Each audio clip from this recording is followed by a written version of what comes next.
Well, good morning. It's a lovely day. 25 years of FICCI. We all here gathered. हमारे साथ हमारे chief minister साहब हैं और आज मुझे मौका मिला है, ये जिंदगी में मेरा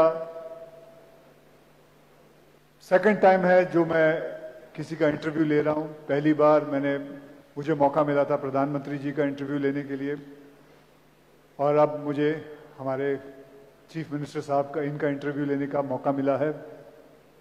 तो सर, मैंने उनसे एक क्वेश्चन किया था प्रधानमंत्री जी से कि आप आम कैसे खाते हैं, तो लोगों ने मजाक उड़ाया था। लेकिन सर, मैं नहीं सुधरूंगा। आप नागपुर से हैं और Nagpur is very famous for the mangoes. तो सर, मैं आपसे ये पूछना चाहता हूं, आपको नॉट मैंगोज, ऑरेंजेस, तो आपको सर ऑरेंजेस अच्छे लगते हैं? बिल्कुल अच्छे लगते हैं, बहुत अच्छे लगते सर, आप उसे वो कैसे खाते हो? छील के खाते हो या उसको जूसर में डाल के जूस पीते हैं? मैं आपको एक नई पद्धति बताता हूँ। ये जो ऑरेंज होता है ना, उसको पील किए बिना यू जस्ट कट इट और उसको कट करके दो भागों में आप कर दीजिए। उसके ऊपर थोड़ा नमक डालिए। मतलब उसको पील करके? हाँ, ना, जस्ट काट दीजिए। ओके। जैसा कि वैसा उसका वो कवर सब रहने दीजिए, डोंट पील इट। उस पर थोड़ा नमक डालिए और फिर जैसे आम खाते हैं वैसे उसको खाइए, कवर मत खाइए। उसका जो जूस है उसको आप खाइए और चूसिए। देखिए, एक अलग ही आपको फीलिंग आएगा ऑरेंज खाने का। ये सिर्फ ओजी लोगों को मालूम है जो नागपुर से है। They only know it how to eat. So that's great. तो आज एक समथिंग नई चीज सीखने मिली है। So I am surely going to try this. तो सर, सेकंड क्वेश्चन की तरफ चलते हैं।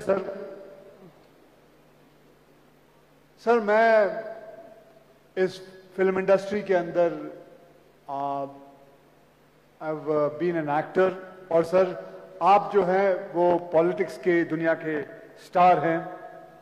सर, आप बताइए कोई ऐसी फिल्म, जैसे कि मैं किसी पॉलिटिशियन को देखता हूं, कभी उनसे इंस्पिरेशन लेता हूं। सर, आपके लिए कोई ऐसी फिल्म या कोई ऐसा इंसान हो जिसको आपने इन्फ्लुएंस किया हो आपके लीडरशिप के लिए, जो फिल्म इंडस्ट्री के अंदर हो?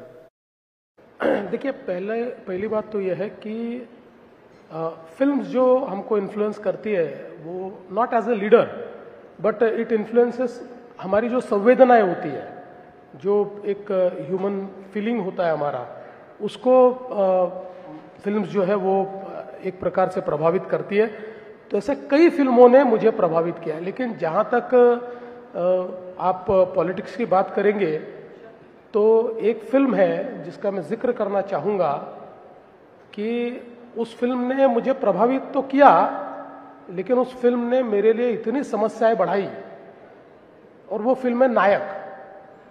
हाँ, वो नायक फिल्म में अनिल कपूर जी एक दिन के चीफ मिनिस्टर बनके दिन भर में इतने काम कर देते हैं, तो मैं कहीं पर भी जाता हूं तो लोग मुझे कहते हैं नायक जैसा काम करो। देखो, एक दिन में कितना उन्होंने कर दिया, कैसे एक दिन में उन्होंने दुनिया बदल दी।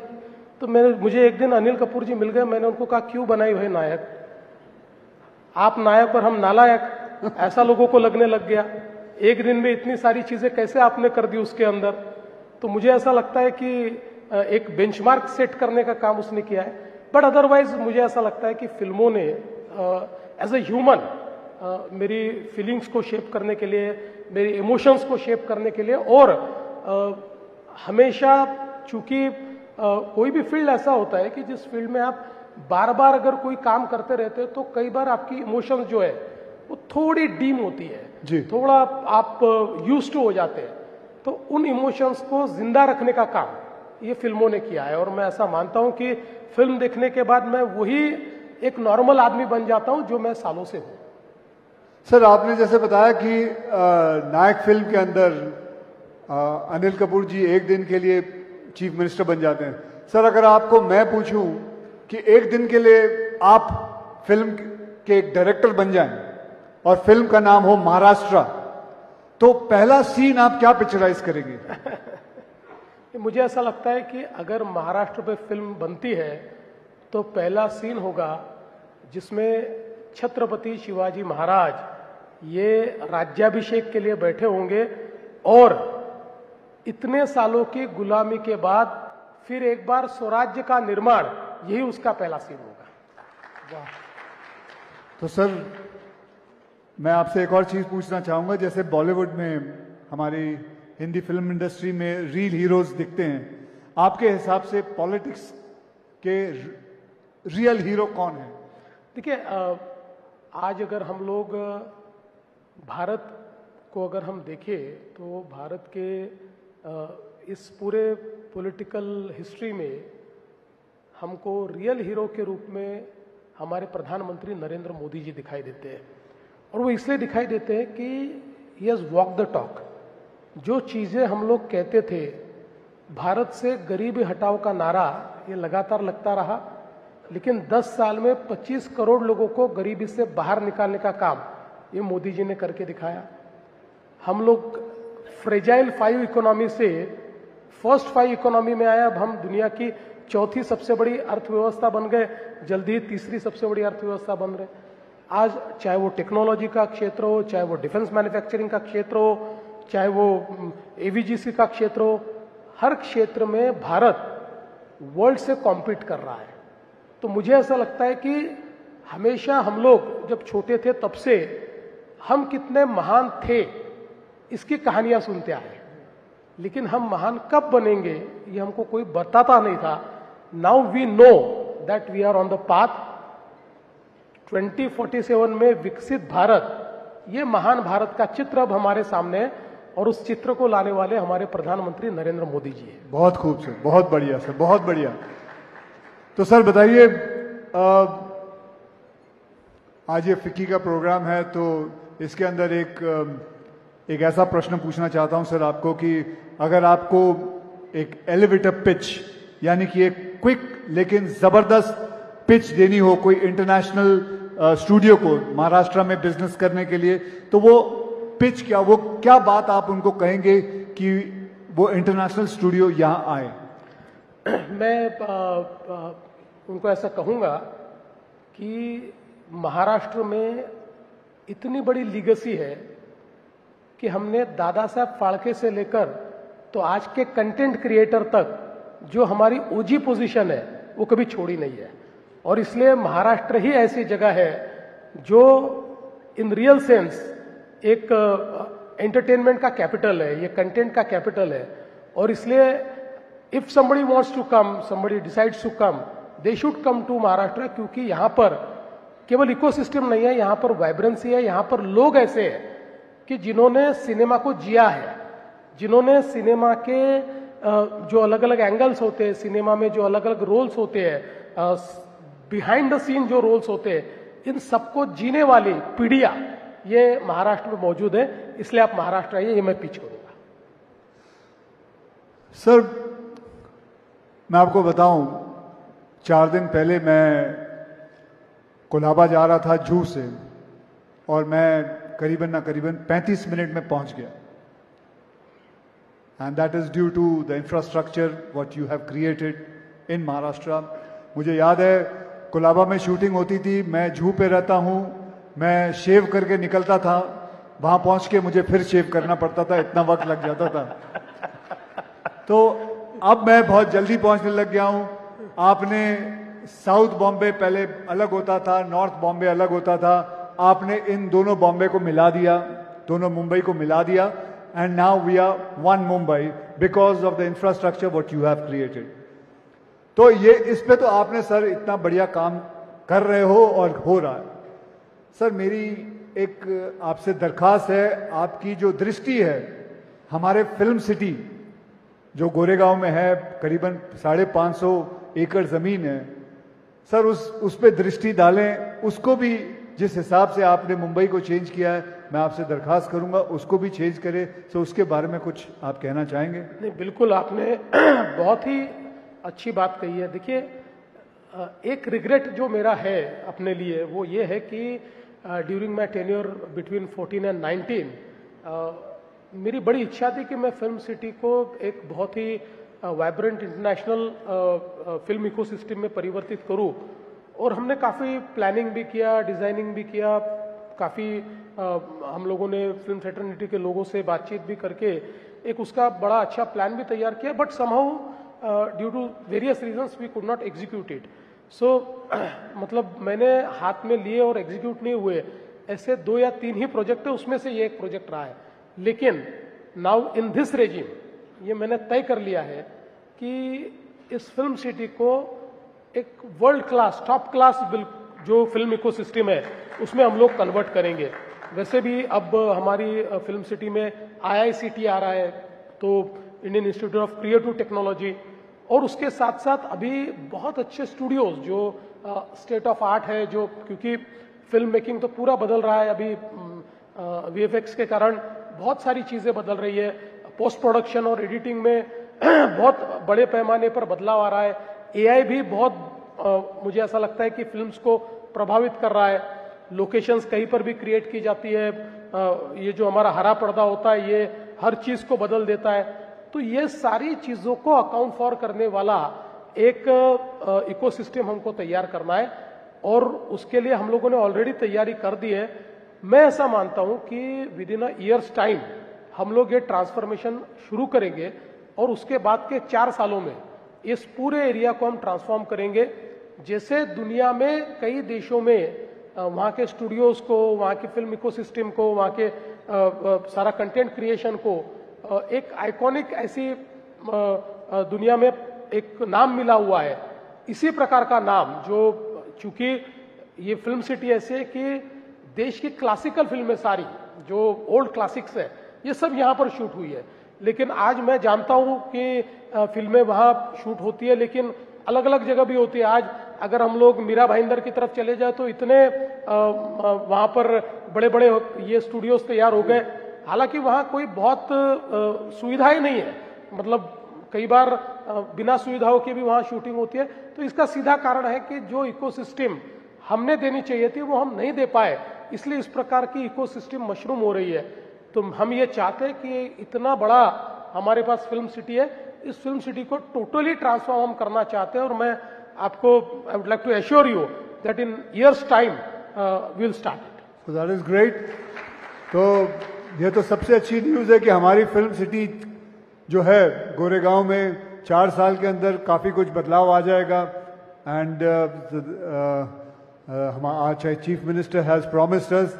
सर मैं एक और बात पूछना चाहूँगा। सर मैं मराठी सिनेमा का बहुत बड़ा फ़ैन हूँ सर। मैं समझता हूँ जिसका मतलब screen play, story, Marathi cinema की जो स्क्रीन प्ले स्टोरीज और जो किस्म के मुद्दे उठाते हैं, मैं ज़्यादा करके जगहों पे नहीं देखता। I think they are the one of the best. Sir तो मैं ये जानना चाहूँगा सर, जेन ज़ी में इसे पॉपुलर बनाने का आपका कोई प्लान है कि इसको कैसे पॉपुलर बनाया जाए? और दैट्स इट सर। नहीं, बहुत अच्छा प्रश्न आपने पूछा, और मैं आपको कहना चाहता हूँ कि मराठी फिल्म ये इतनी ताकतवर क्यों है। इसका एक कारण है कि मराठी थिएटर ने इसको ताकतवर रखा है। आज भी अगर हम देखें तो देश में जो हमारे भाषाई थिएटर्स है, चाहे वो हिंदी हो या अलग अलग भाषाओं के थिएटर्स हो, इसमें कहीं ना कहीं हमको थोड़ा सा एक ऐसा लगता है कि समहाउ दे आर, मतलब उनकी शीन थोड़ी कम हो रही है, ऐसा हमको ध्यान में आता है। पर मराठी थिएटर इतना इनोवेटिव रहा है कि उसने मुझे ऐसा लगता है कि एक क्रिएटिविटी की या अभिव्यक्ति की जो मिसाल मराठी थिएटर ने कायम की। और आज भी आप देखिए मराठी जो हमारे ऑडियंस भी है वो भी बड़ा वाइब्रेंट ऑडियंस है। आज भी महाराष्ट्र में इतने मराठी नाटक तैयार होते हैं और उन नाटकों को देखने के लिए आज भी भीड़ लगती है, हाउसफुल नाटक चलते हैं। कई लोगों ने तो 10-10 हजार शोज का वर्ल्ड रिकॉर्ड तैयार किया हुआ है। तो ये जो चीजें हैं इसके कारण वही क्रिएटिविटी आज हमको मराठी फिल्म में भी देखने को मिलती है।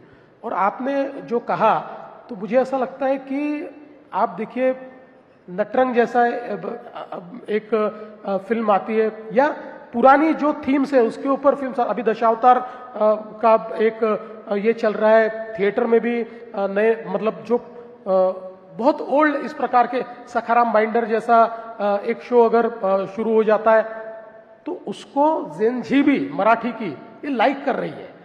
आज उसके ऊपर लोगों को वो चीजें पसंद आ रही है। तो मुझे ऐसा लगता है कि ये जो मराठी ऑडियंस है, स्पेशली जेनजी जो है, ये अभी फिल्मों से जुड़ रहा है। देखिए, एक ये जो क्रिएटिविटी बड़े पैमाने पर जो मराठी में हमको दिखाई पड़ती है, उसमें निश्चित रूप से मुझे ऐसा लगता है कि उसको आज मतलब एक समय ऐसा था कि हमारे मराठी फिल्म्स को कई बार थिएटर मिलने में तकलीफ होती थी, और कोई ब्लॉकबस्टर फिल्म आ जाए तो मराठी फिल्म का रिलीज रोकना पड़ता था। पर आज ऐसी स्थिति है कि एक ही दिन 2 मराठी फिल्में रिलीज होती है और दोनों ब्लॉकबस्टर हो रही है, दोनों बिल्कुल लोगों को पसंद आ रही है। तो ये एक बहुत बड़ा काम हो रहा है, और हम भी एज अ गवर्नमेंट, हमारा भी ये प्रयास है कि हम लोग मराठी फिल्म इंडस्ट्री को मदद करें। इसलिए कई योजनाएं भी महाराष्ट्र सरकार की ओर से हम चला रहे हैं कि जिससे हमारी मराठी फिल्म इंडस्ट्री को बूस्ट मिले। लेकिन आपने एक बहुत अच्छा मंत्र मुझे दिया है। देखिए, हमने कोई बहुत specific effort to connect Gen Z with Marathi films हमने नहीं किया है, और आज आपने मुझे एक नया मंत्र दिया है, how to connect Gen Z to Marathi films. अब इसके ऊपर मैं वर्क करूंगा। बहुत बढ़िया सर। आप महाराष्ट्र के चीफ मिनिस्टर साहब हैं, so you know the dark side of Maharashtra. आपको ऐसे ऐसे सीक्रेट्स पता है महाराष्ट्र के, about whether crime, everybody, the police reports to you, आपको सब पता है अंदर महाराष्ट्र में क्या क्या कहां क्या हो रहा है। तो सर, एक मैं आपसे बात पूछना चाहूंगा कि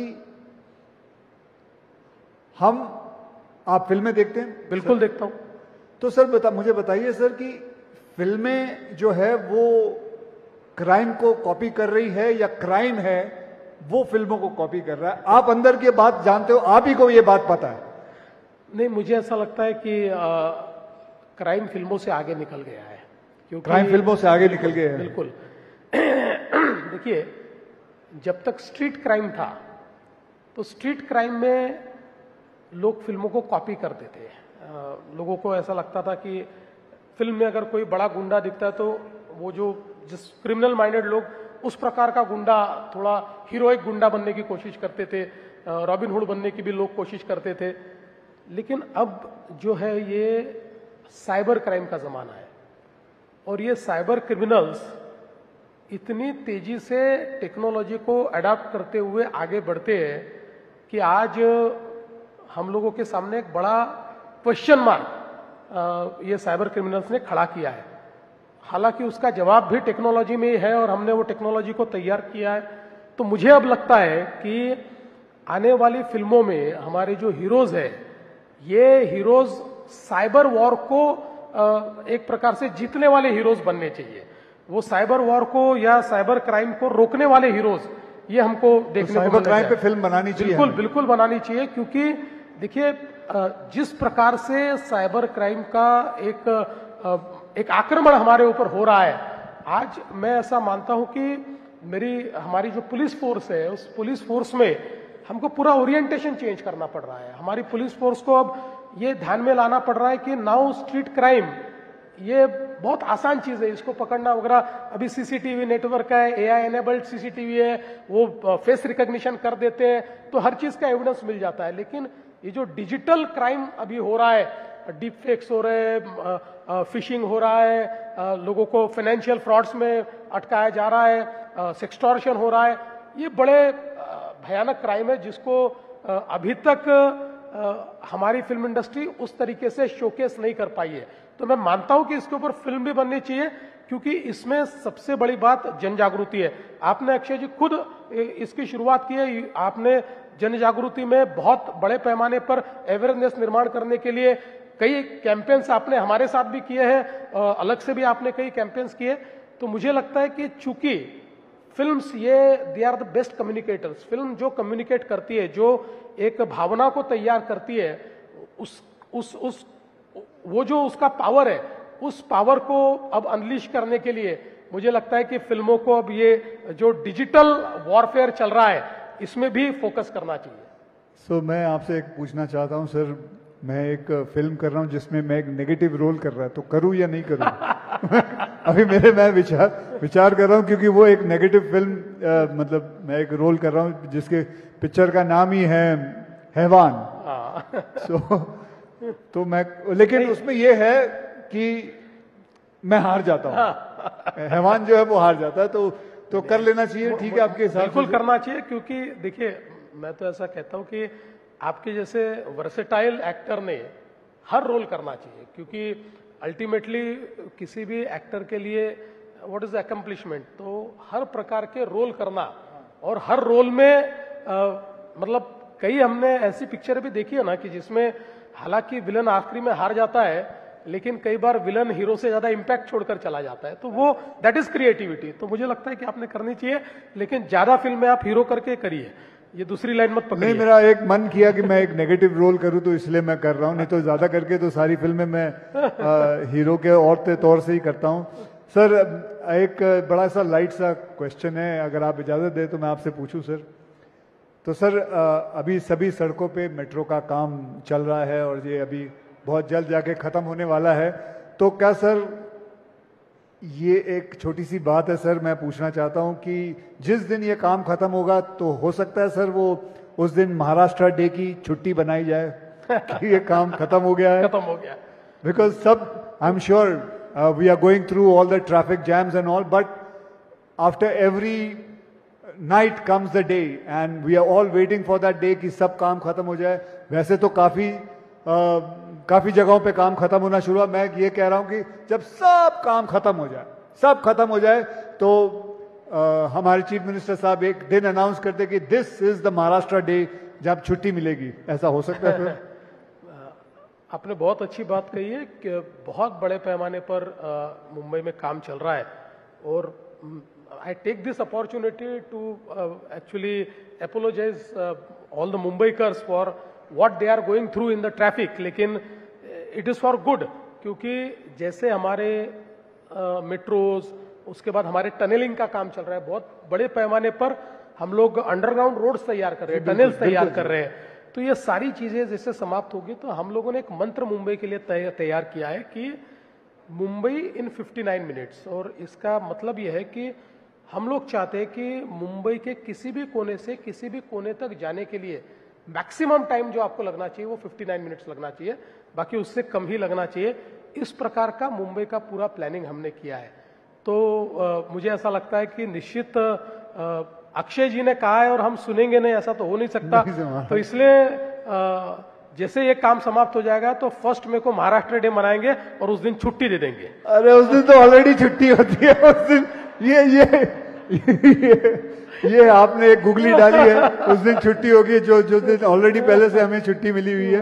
लेकिन बढ़िया सर जाने से पहले एक और बात सर, मैं आपके अंडर सारे मुंबई पुलिस, महाराष्ट्र पुलिस आती है सर एक मतलब it's nothing got to related with the film industry और फिल्म्स और एनीथिंग। सर मैं देखता हूं सर, ये लोग जो जूते पहनते हैं उसके अंदर जो हील होती है, it is not an easy job to run in those heels. मेरे हिसाब से being an athlete, being a sportsman, मैं समझता हूं सर अगर आपको ठीक लगे, क्योंकि मुझे पता है कि ये जब भागते हैं या इतना चलते हैं तो महाराष्ट्र पुलिस की पीठ पे हमेशा कोई ना कोई प्रॉब्लम्स आती है। You can get a slip disc, you can get L4, L5 problem because of that heel. So I was just छोटा मुंह बड़ी बात जैसे है सर कि अगर उनके जूते चेंज हो जाए ना तो महाराष्ट्र पुलिस के लिए बहुत काम आएगी ये बात कि they can run much faster than any criminal. बहुत अच्छी बात आपने कही है, और शायद इससे पहले किसी ने हमारे ध्यान में भी ये लाकर नहीं दी। हमारे तो जो पुलिस है वो इस प्रकार के जूते पहनकर ही सारी प्रैक्टिस करते हैं, लेकिन आपने कहा ये बात भी सही है कि शायद उसके कारण एट अ लेटर एज उनको थोड़े प्रॉब्लम आएगी। मैंने बहुत सारे पुलिस वालों से मिला हूं, तो बैक प्रॉब्लम हमेशा आती है। मैं आपको ही रिक्वेस्ट करूंगा कि अगर आप कोई इसमें इनोवेशन, कोई डिजाइन चेंज या कुछ अगर आप सुझा सकते हैं, बिकॉज आप तो ओजी एक्शन हीरो है, तो आपको ये पता है कि एक्शन के लिए what is the best. Sir I will try and make a brown shoes and I will show it to you, please, अगर आपको ठीक लगे। हम लोग निश्चित रूप से अडॉप्ट करेंगे। बहुत बढ़िया सर। तो हमारी जो महाराष्ट्र की पुलिस है, बस रेडी हो जाइए, वो बहुत तेज भागने वाली है. अब criminals are not going to have any chance. But thank you very much, sir. Thank you very much for coming and giving your insight about the film industry. Thank you everybody for being patient. Thank you very much, sir. Thank you, Akshay ji. Thank you very much.